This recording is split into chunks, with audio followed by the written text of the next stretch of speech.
Hello, YouTube.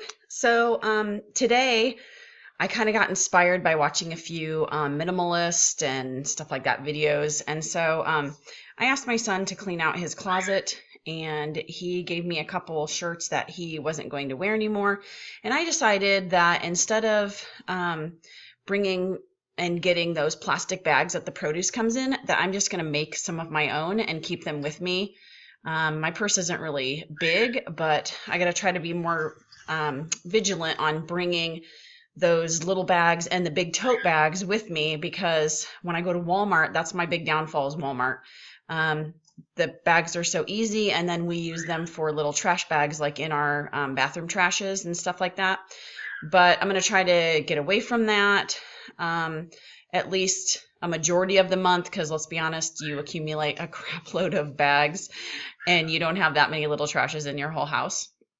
I'm going to show you the shirt, and I don't think it really matters what shirt. I am not a sewer. I'm just going to say that up front. Out of all the crafts in the whole world, I hate sewing. But I have this sewing machine that my brother gave me, and every once in a while I use it. In fact, I was going through my house trying to purge a bunch of stuff for a garage sale, and I was trying to decide if I want to get rid of it or not, but I think I'm going to keep it just because, once every 5 years I feel like I need to sew something. So anyway, I think shirts are very, very good to make these bags out of. In fact, I've made two little ones, and I'll show you. Hang on. Of course, I put them clear across the table. But here, this is the worst one. Of course, I grabbed this one. Just these little bags, and it pull closes, so you're not going to lose your stuff. This one is probably like, I don't know, 5 by 10, something like that. And I actually got two out of the shirt. And so I'm going to show you how to make it. Now, you're not going to see the thread because it's red, but I'm going to kind of show you what I'm doing and how I'm doing it. And even if you barely know how to sew, because that's me, you can make these fairly easy and fairly cheap. So besides a t-shirt and obviously some sort of sewing machine, you need, this is like cotton laundry, like, I don't know, laundry cord, or I don't know. It's not super stretchy, but it's cotton. There's no wire or anything inside the middle. And I actually had a bunch of this that I just kind of use around the farm here and there. And now that we're like not really farming anymore, animal wise, I have a bunch of this and I'm not doing anything with it. So I cut off, I don't know, just, you'll know when you loop it around. And I actually did two of them. One's like super long, so I definitely won't be using all of that. But here is the shirt. The shirt size that I'm using is an extra large, like teenage 14 to 16. And there it is. This one is a Faded Glory. It's 100% cotton. I forgot to look at what the other shirt was, but it didn't feel kind of like the same. It almost was like a polo shirt, so it was a little bit different. So what I'm doing actually is I'm folding the shirt here at the armpits. And so there's the back of it. And then I'm cutting all the way across that. But first I sew it, because I found that sometimes it doesn't line up correctly, but I guess it really doesn't matter what you do. I'm going to try cutting it first and then lining up the top, because my top where I put in the loop just wasn't very well. But anyway, when you go down to the bottom of the shirt, it has this little V, which is really nice, because then when you fold this over with your string, you can sew it and it almost is completely straight. So the little V kind of gives you your space to where your string can come out. So I'm going to do that and I will be right back. Okay, so I've cut across, and don't worry, you can see mine's not straight. It doesn't matter. You don't need pins. Like, you don't have to be a professional. You can just, you know what? If you make the worst bag in the world, you're still like one up on everybody else, because they're not using bags. They're just grabbing those plastic ones and adding to the problem. So you can make the crappiest bag in the world and still be awesome. So there's the top. Looks like something the kids would wear nowadays. And I am, we burn our trash, so I know that's like super bad for the environment, but there's that catch-22. Do I put it in a landfill or do I burn it and have the emissions? So yeah, we burn stuff. Anything we can burn, and then we recycle all of the rest. So we really don't put anything into a landfill except for maybe some of the stuff that I thought would burn but didn't burn. And then we just bury it here in our own yard. And I know that's bad, but that's just the way it works. So then you turn this inside out because you're going to be doing all your sewing inside out.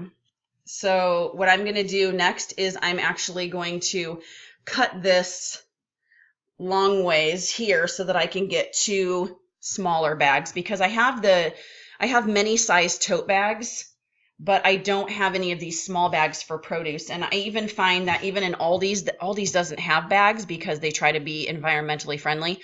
And so they don't have bags, but sometimes when I'm buying sweet potatoes or cucumbers, I need something for them to go into, and I never have anything because the big tote bags, they just kind of get lost and squished. So I'm actually lining this up from the bottom of the shirt, because this is where I want to have my my fold over. I am lining it up there, and I will just sew across the bottom to make it straight. So I'm going to cut that and be right back. Okay, so now we're back, and I have 2 pieces like this. One part is open and one is the seam for the side. Now your bags are going to be slightly smaller on the bottom because obviously it would tuck in for the armpit area, but that's okay because who cares? Like I said, you're a leg up on everybody else, and why not recycle these t-shirts that your kids are, done wearing? So what I'm going to end up doing is I'm going to make this as straight as I can get it. And I'm going to sew all the way along this whole side. And then I'm going to leave a space up here so that I can fold it over. And then I will sew it from basically this point down so that the string can still loop around. So I will sew that, and I will be back to show you what it looks like when I'm done. Okay, so I want to let you know I'm sewing everything twice because I don't have a serger. It would be nice, but seeing as how I don't sew, then what's the point of buying that? So what I did was I sewed all the way down, and yes, I am like the worst sewer. I swear I can't even sew a straight line. Like, I'm serious. So I try to fix it. What I do is I go all the way down, and then I turn it on the needle and actually do like a forward backward to kind of seal that, and then I come back and I try to do the straight line on the way back. Because when you turn it inside out, they really won't see that. All they'll see is your second line, which you could make straight.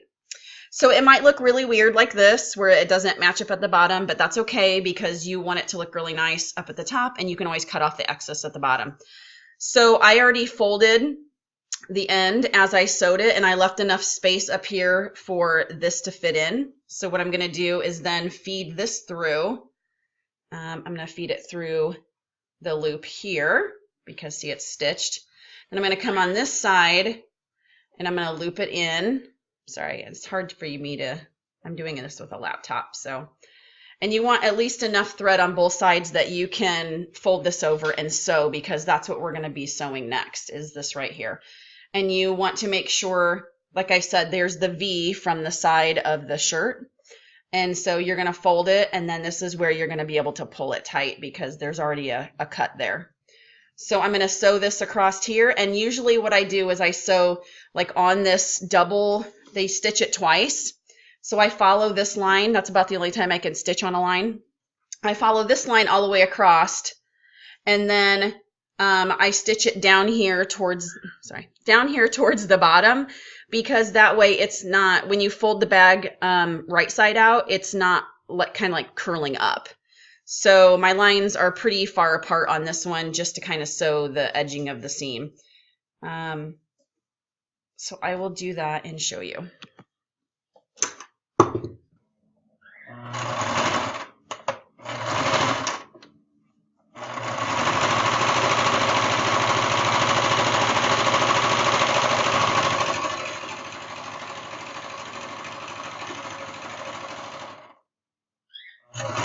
So when you come to this little knotted area, I don't sew over that. I just back it up so that it goes over my stitches.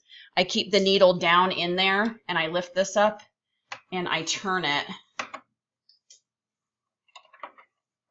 so that I'm heading, and then I will do kind of like a slant stitch down so I don't have to cut my thread. So now I'm down along this crease, the bottom piece that I wanted to sew over so that it won't curl. So I back it up, kind of go over my stitches, and then I go around again.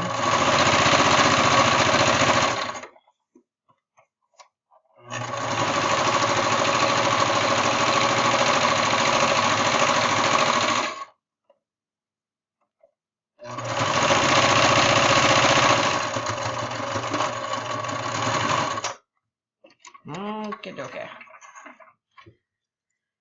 Chop, chop. Okay, so there is one sewed around twice, and you've got your string hanging, and then you go and do the same thing on this side. You pull this one under, and you're going to sew along this top line, and then you're going to sew down here towards the bottom. So we are sewed all the way around, and what it'll do is it'll leave a little loop like this, where you can either pull them like this if you want to, or you can just pull just one side. It really is up to you, but it does leave a little loop. And yes, this may start fraying, so I don't know, just make a new one out of a new t-shirt. So again, here we have like the wonky bottom, and all I'm gonna do is just sew along the shorter end. Here, let me trying to fold this, you can see. I'm going to sew along this shorter end up here, and then I'll just cut off the rest. And I am going to sew down, turn around, and sew back so that it's extra tight on the bottom. So there we go. It's all sewed. It works better if you use a fabric that doesn't stretch. The first one I made was kind of a stretchy material, and so it just kind of was weird. So turn it right side out. And then there's the bag. And then you can decide where to cut this, obviously. You can see this has been sitting in the barn for a while. So I usually just cut about there. And then I tie it in like a double knot type of thing. And there's your little produce bag. So, works good. I think they're going to be a great addition. Like I said, you can be the worst sewer in the world, and I am one of them, I swear. But I just tried to make sure that I sewed everything double so that, you know, if I put something kind of heavy in there, they won't break. And out of a t-shirt, I'm going to be getting two. So I actually, my son gave me 2 t-shirts that he's not wearing. So now I have 4 little bags. Just kind of came to me in my head. So I'm sure there's other YouTube videos maybe of them making certain things. You can try to look them up, but you don't have to be an expert sewer, but you do kind of need to know the basics of sewing. But it's great for the environment and will help recycle, and half of a t-shirt going into a landfill is better than a whole t-shirt going in the landfill. So just kind of remember that, and I hope that you have some time that you can make some, and it really is kind of neat watching these all just come together. So good luck making your own, and stay minimal.